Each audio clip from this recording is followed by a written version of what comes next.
Alrighty, we should be good to go. Let me turn down the desktop audio just a bit.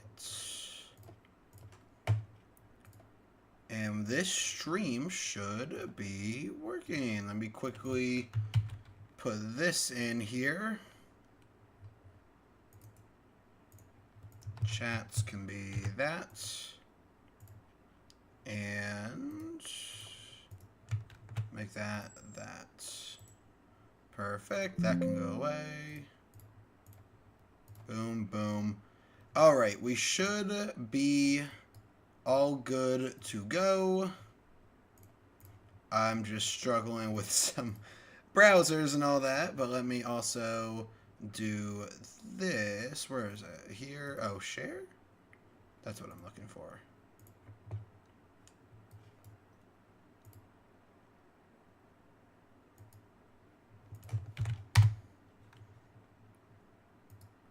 There we go. Should be good. Boom, boom. All that fun stuff. All right, here we are. Perfect. Okay.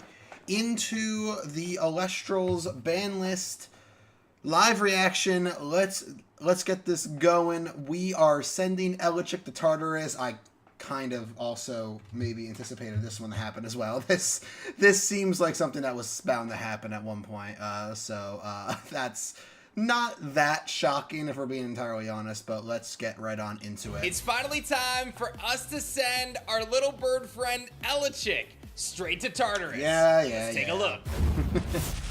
I saw a comment as well where somebody said I can't remember where it was. It may have been a Discord server I'm in or something. Where somebody was like, they better not ban Elechik after I just spent $400 to get a stellar version of it. And so, that's right, ladies and gentlemen, it's officially time for a brand new banned and restricted list headed into the Divine Champions Firestorm format coming out on June 1st. This video is going to detail all of the changes that you guys can expect to both bans and limits moving forward, and I'm very optimistic that these changes are going to be very positive for the game of ELESTRALS. Before I dive into that, though, I want to give a big shout out to Cobalt Sanderson for their big W over the final Moonrise Premier event, and ultimately the first person to lock in their invitation and secure their spot to the World Championships for ELESTRALS next year. Beautiful. The Moonrise metagame was incredible. We saw all sorts of strategies come out, from Lunar Aggro to the Argo package of photosynthesis from Bo, to seeing Winjin and Tornajin. Quite literally, this might be one of the best metas I've ever seen in a card game ever, not just ELESTRALS. It's by far, I think, the best ELESTRALS meta we've ever seen. Because there was like so many playable decks. There was not a clear best deck in the format. There were so many playable strategies coming out of this coming out of the Moonrise meta. And everything that everyone expected to happen sort of did not happen. People expected Lunar to be one of the best things ever. It did end up being very, very powerful. No, don't get me wrong.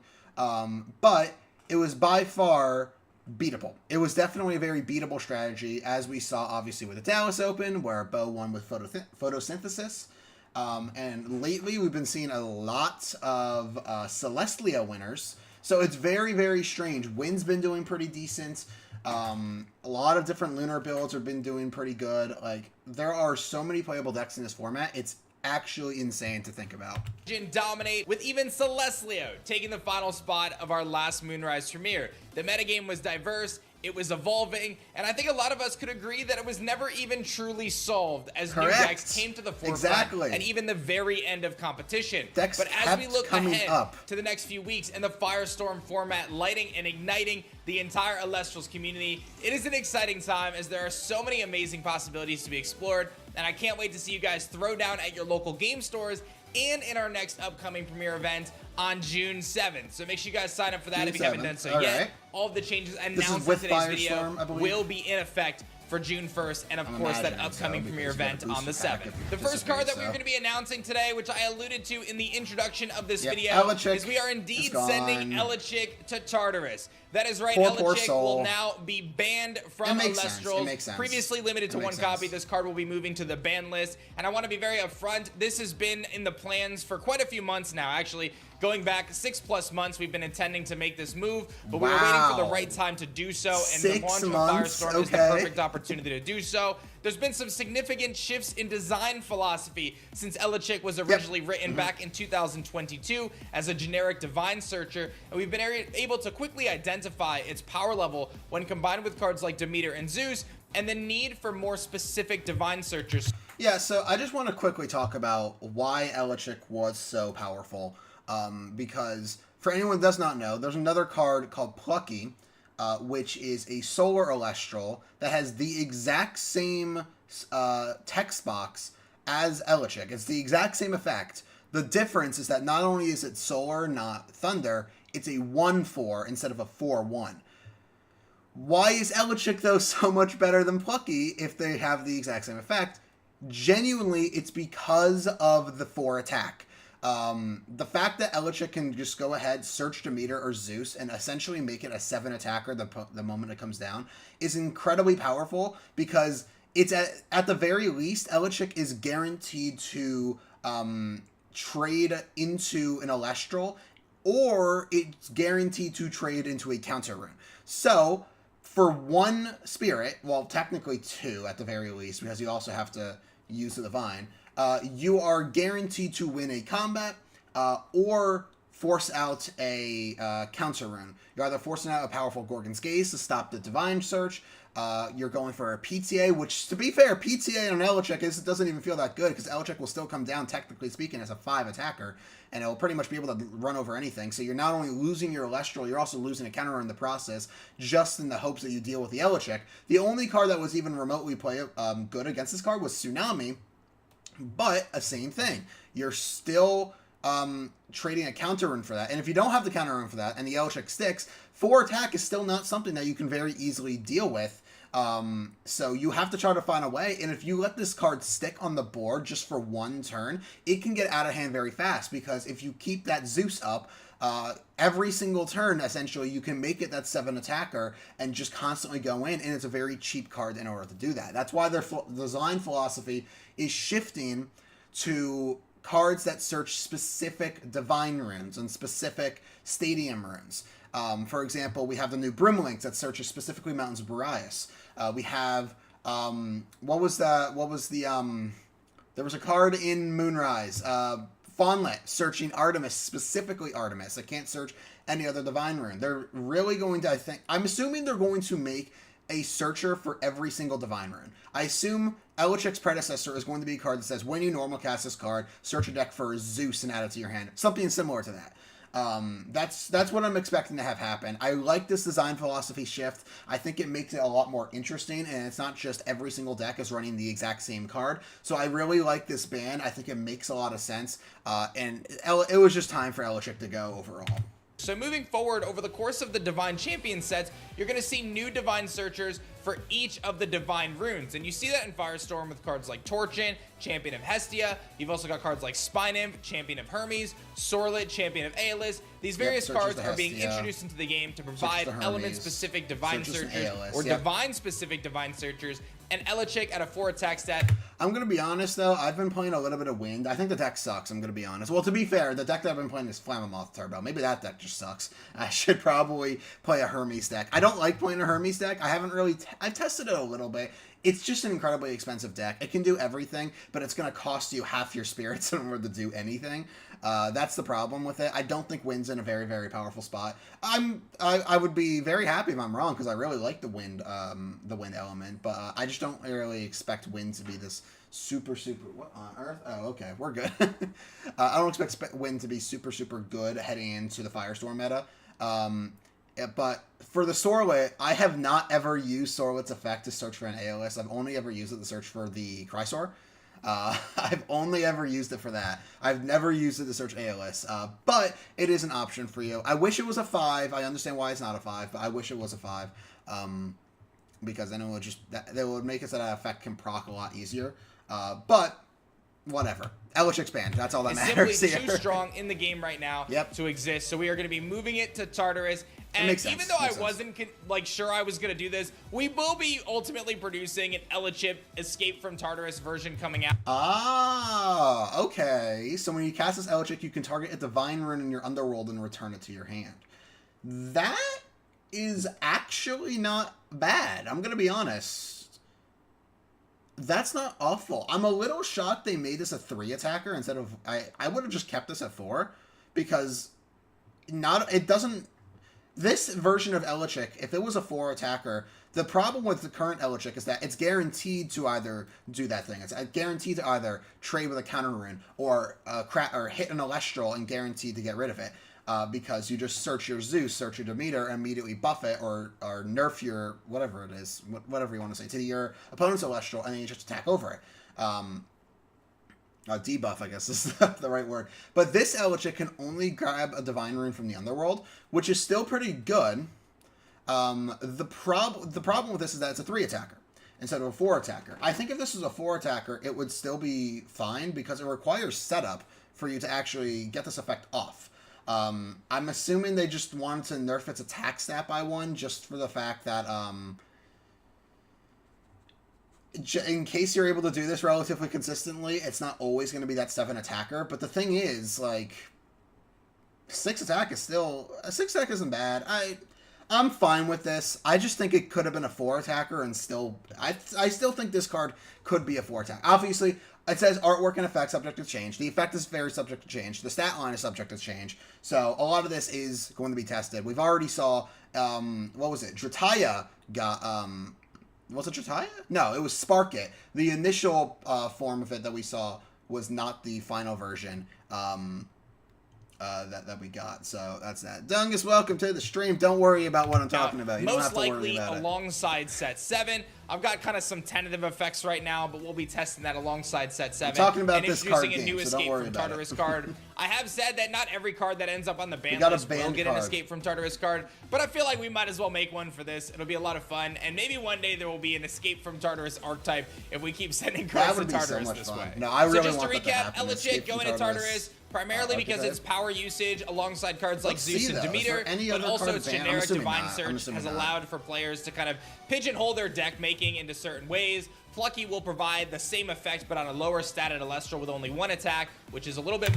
I'm guaranteeing you Plucky is not seeing play after this point. I guarantee you nobody is going to be playing Plucky because of the fact that it can't just trade into an Elestral. That's the problem with Plucky due to its one attack. But I don't expect Plucky to actually more beneficial, and we'll continue to introduce divine-specific searchers over the next couple sets, so that every divine, or pretty much every divine, will receive their own specific searcher to allow their archetypes to evolve, and these combo decks to evolve without just slapping down an Elechip and being able to get whatever you want. I don't want to like we are announcing is a limit to 1 copy per deck, and that is none other than Rise from the Ashes. Yeah, I know the kind timing here with this. Rise might seem kind of funny since Cobalt Sanderson just won this event utilizing Rise from the Ashes and Celestlio, but these plans were in place now for quite a few weeks as we've been looking at Rise from the Ashes in the context of a handful of other decks, specifically Blitztrix, and a desire to reduce that power level without obliterating the deck or the archetype, and that's really what this limit is all. So the reason why Rise was such a powerful card was because you were just, especially in the Blitztrix deck, you were just able to send Blitztrix to the Underworld and then freely get it out. Yes, you're spending 6 spirits to do it, but if you're getting a card like Blitztrix, who cares if you're spending 6 spirits? You're going to likely deal 6 to your opponent, so it essentially makes it free. I think this is very fair.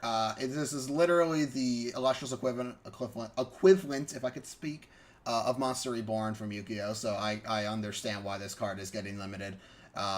I've seen a lot of people saying this card should get limited. I didn't think about it, but I do think probably this card should get limited, just due to the fact that if you have any 3-drop in your Underworld that's super OP, like Celestia, like Blitztrix, you can very easily just bring it back out and just roll your opponent with it. So I think this card going to 1 makes sense. I think this is ultimately fair. About.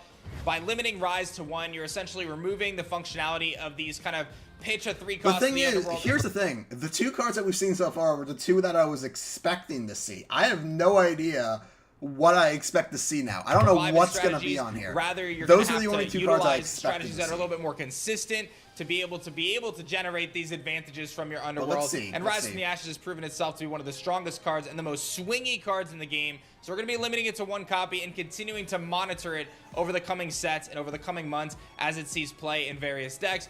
But at the current state of the game, we felt that it was just far too swingy, especially combined in strategies like Blizz Tricks, which are going to be getting support through Hermes, being able to send that to the underworld very freely. And we saw over the weekend with Celestlio and Cobalt's deck being able to use cards like Co-Magma and Golden Apple of Discord to pitch one of the strongest Celestials into the game for the underworld, and then simply bring it back with Rise. So we believe that this limit is going to help a lot of other game plan decks have more consistency and not have the tables flipped on them so incredibly fast.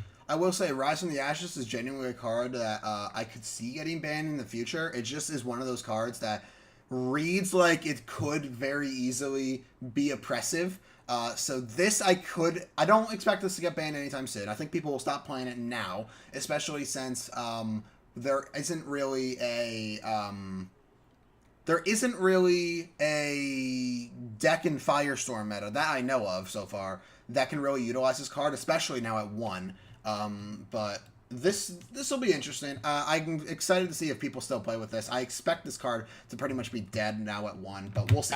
From these really powerful 3-drops hitting the field without any sort of a response, especially when combined with some of the other cards in the game, it becomes very difficult to deal with that kind of I'm interested to see if they especially actually when hit it's Werepop. 3-cost Celestrals doing Do those they hit Werepop? It may come as a surprise to you all, but that is actually it for our banned and limited list for this segment here. We've been spending a lot of time deliberating, and I'm excited to announce that we've actually formed an internal team of some of the best players in the world, not just at ELESTRALS, but at other games, in helping us make these decisions. So we have a dedicated team just to test in the ban list. I'm not going to announce who's on that team right now because we're still building things out. We've been testing this for a few months, and now we're entering a new phase of testing. But the hope is that we can have more transparent conversations with this incredible internal team that I've created, and kind of a forward-facing approach with you guys. So we're still working out some of the details on that, but expect for us to continue our transparency moving forward and announcing not only what we're doing to evolve the game, but why we're doing it and how it's going to impact the game moving forward. It's worth noting that we are going to continue to evaluate the card pool as new sets are released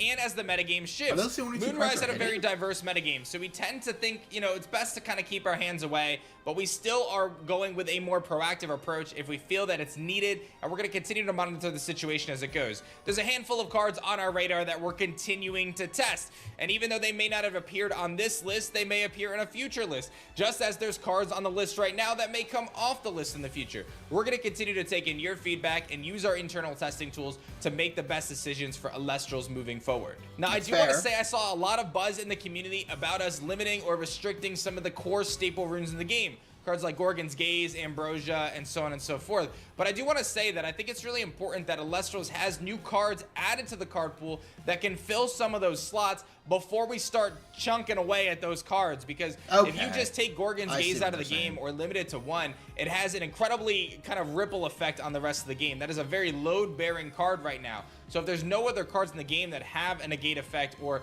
can stop something on a chain or suppress something or prevent something from ascending or whatever it may be that Gorgon's does, it creates a big void, and I think it's going to actually get out of hand pretty quickly. Yes, but these are all things that we are testing and continuing to evaluate. So we're going to continue to roll forward with the list as it is right now. Elechic being banned. Really? Elechic banned Rise from the Ashes to 1. That's all they're doing. That's a little interesting. I would have expected at least a Werepop hit, to be entirely honest. At least a 2. But no, they're like, no, this is totally fine.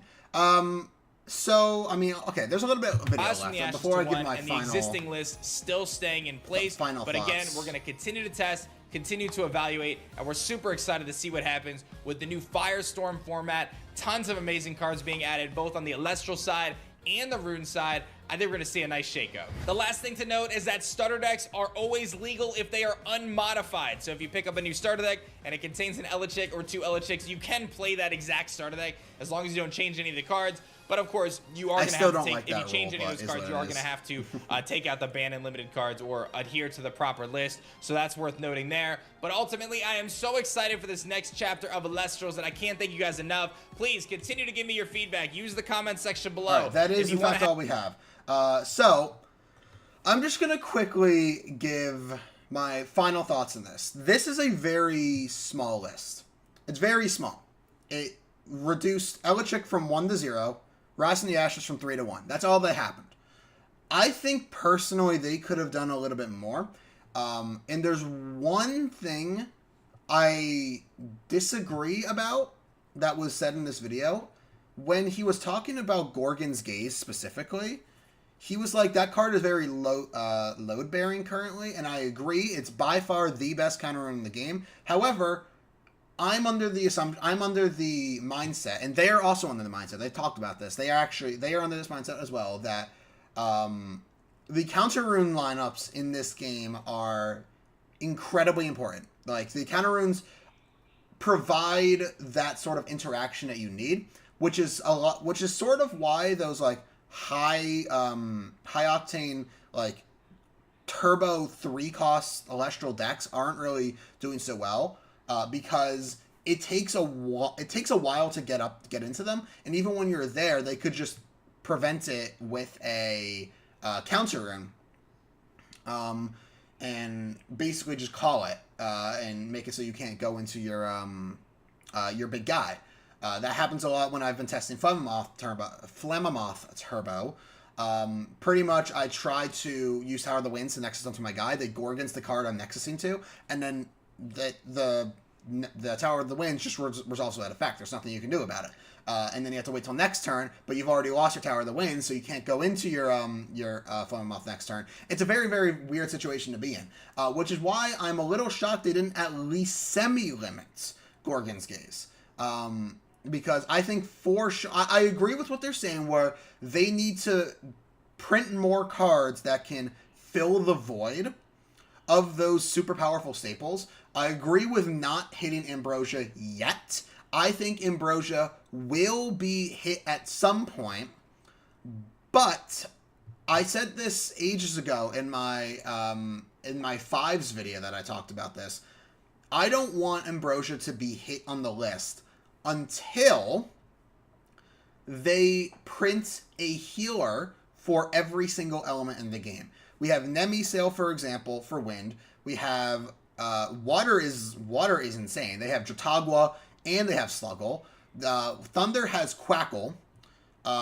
Technically speaking, Earth has the new Pandasin, but that's I don't know if that card is necessarily going to see a whole lot of play. I wouldn't be shocked if it does see play, because it does at least heal you every turn, if you can at least protect it. It is a 4 defense body, so it's not like awful. But there's a lot of elements that don't have that healing. To my knowledge, I might be wrong about some of this. Fire doesn't have healing. You can say Ash Rabbit, but like that's not really healing necessarily. I don't think Ash Rabbit is a good healer. It's a good sort of like control style card, but it's not really. It's not a healer. It just heals you for 1, but your opponent gets to pick what you add back, so you might not even heal for 1. So I don't think Ash Rabbit's very good there. So Fire doesn't have one. Earth technically has one. Thunder has one. Water has one. Wind has one. Frost does have one. Has Catarant. Solar has Jotagwa. Not Jotagwa. Dratora. That's what it is. They have Dratora. Which kind of is a healer. It is a healer, but you have to Nexus in order to do it, which is a little awkward, but it does heal you. So they technically have a healer. And then I might be just mistaken. I'm pretty sure Lunar does not have a healer. So realistically, Fire and Lunar need healers. Once they get Solar has Calf Mail as well, and Lunar technically also has Calf Mail. So Fire needs a healer. Is what I'm thinking of. So once Fire gets a healer, or once they basically distribute a bunch of healers to a lot of these elements, I think they can start to hit Ambrosia down. That I agree with. The Gorgon's argument, I think, is a little weird. Because I agree, limiting Gorgon's Gaze, I don't think it's the move. I think Gorgon's Gaze is a semi-fair card. It's just way better than a lot of the counter runes currently in the game. So I would have liked to see something about it on this list. I wanted to see Gorgon's Gaze go to 2. That is all I wanted to see, because it is without a doubt the best counter rune in the game. Every deck's playing 3 copies of it. It's obviously on their radar. They talked about it. It is, in fact, on their radar. But I think this card, I think Gorgon's Gaze should have gone to 2 at the very least, to at least make it so that you see it a little bit less frequently. I think at 2 it would have been perfectly fine. I haven't tested it at 2, obviously, myself. They do have people testing it, so maybe they tested it at 2. They felt differently about it. If that's the case, sure, because they have the testers for this. But I think that card going to 2 would have been fine. I feel like we have a good chunk of counter runes now in the game to sort of fill Gorgon's Gaze's role. We have, obviously, Argo, PTA, Tsunami, Shield. Obviously, if Gorgon's was at 2, you would still play Gorgon's at 2. We have all those 4 new, I don't even remember what they're called, but like the wind, the 2-cost wind, what is it? The 2-cost wind counter runes that are like, there's like a wind and fire one, there's a wind and solar one, wind and frost. I don't remember exactly what they are, but those counter runes in the game, some of them suck, to be entirely honest, but they are still counter runes in this game. We also have Divine Blessing is another counter rune. I think there are actually enough counter runes in this game currently that they could have hit Gorgons on this list. They chose not to, which says one of 2 things. One, they think Gorgons is perfectly fine at 3, which I disagree with, but it's whatever they think.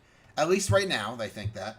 Or, with what they alluded to, Set 6, which we don't have the name for, Set 6 might have an additional counter rune to sort of take the spot of Gorgon's Gaze. And once Set 6 releases, that is when they will start hitting Gorgon's Gaze. And Set 6 could also potentially have the healers. That's when they will start hitting Ambrosia's.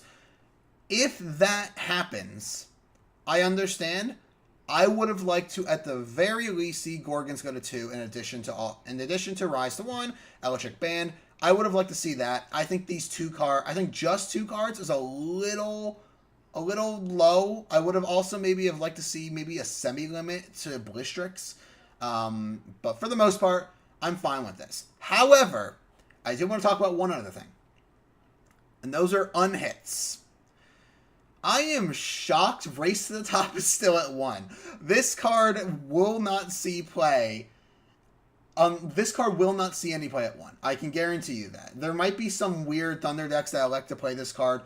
I think playing it at 1 is very, very strange. And I overall believe that Race to the Top could have gone to at least 2. I know they want to remove a lot of the removal in the game, but currently I don't believe Thunder is in a very, very good spot. They just lost Elichik, so I really think they could have probably brought Race to the Top back, and maybe even an Arcolith back to 2. I think Arcolith is staying at 1 is probably fine, but I would have liked to see Race to the Top at least come back to 2.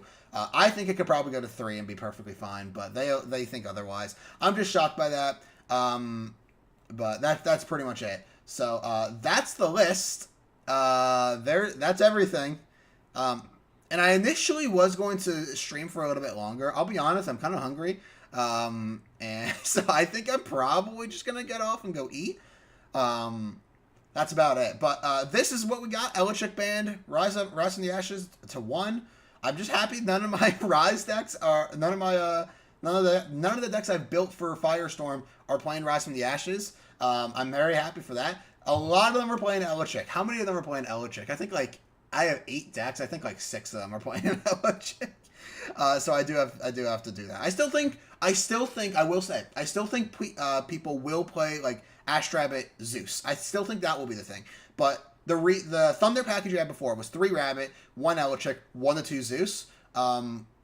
Because Rabbit was just a very, very powerful card. It still is. I'm still shocked they haven't at least semi-eliminated that card. I know they think it's healthy. I think it's not. I don't think it's necessarily unhealthy for the game, but it's an incredibly powerful card. I'm at least shocked it's not at 2 copies right now. But that's another thing. But I'm sure. How has Astrab not been hit on this list, man? That's so weird to think about. It's been one of the best Elestrals in the game forever, and they're just not hitting it. But it is what it is. I still think you play Zeus in those decks. It's just you don't have as consistent of a way to get to it. You might just fill that slot. Literally, if you have Elichik in your deck, you genuinely might just fill it with an additional Zeus. Because yes, you don't have the Electric Search Zeus buff the Electric, well, I guess technically debuff your opponent, but it's essentially you're buffing the Electric to make Electric a 7 attacker that turn. That's not the exact same because you're not guaranteed to have that guy on board when you search the Zeus. Well, you can't search a Zeus anymore, but you're not guaranteed to have that sort of thing on board anymore. So I really do believe you play Zeus still. It's just not going to be nearly as good. I'm very curious to see if people start dropping Zeus out of non-Thunder decks. And people start dropping. Well, nobody's playing Demeter in non-Earth decks because you're just playing Zeus in that slot because Electric is a Thunder, so you don't have to use your resources to get an additional Spirit type in your Spirit deck. But that's pretty much it. I think Zeus probably will still see play, but I would not be shocked if it ends up not seeing play after the Electric ban because you won't have the consistent way to have a 7 attack. A body on board every single turn after you search it. So that's pretty much my thoughts. I think both of these hits make sense. I would have expected a little bit more. I also would have expected a couple of unhits, but I think the 2 hits that they did are good hits. I think both of these make a lot of sense, and therefore I'm perfectly fine with this. I am perfectly fine with this. Again, would have liked to see a little bit more, but is what it is. That's going to do it for this stream, I'm pretty sure, because, yeah, I'm just going to do it I'm just going to end the stream here because I'm hungry. I want to go eat. I'll probably upload a lot of this as a video, but that's going to do it for this video.